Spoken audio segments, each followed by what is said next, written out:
যে মানুষগুলো আমার চিনতো না তারা চিনাই দিছি কে? লাইলা। ওই জিনিস ক্রেডিটটা দিতেছে আমি আমার আপুকে। কখনোই সম্ভব না। প্রেম এখন কিভাবে হবে? একজনের প্রতি সে এখনো ডুবে আছে। ভাই বোনের সম্পর্ক আমি এতদিন মিশে তার সাথে যেটা আমি বুঝতে পারছি, আমি তার ভিতরে খারাপ কোনো কিছু দেখি। সুপ্রিয় দর্শক মণ্ডলী, আমি চলে আসলাম সেলিব্রিটি গসিপ আড্ডায়। আজকে আছি ক্রেজি ইমনের সাথে। ওর সাথে আজকে আমরা ডিসকাস করব বা গল্প করব লাইলাকে যে আমরা দেখেছি। তো ইমন, তুমি কেমন আছো? আলহামদুলিল্লাহ ফর এভরিথিং। আলহামদুলিল্লাহ ফর এভরিথিং।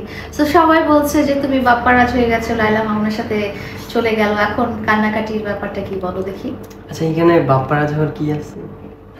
তুমি বলো। সবাই এটা ভাবতেছে কেন, এটি তো বুঝতেছি না।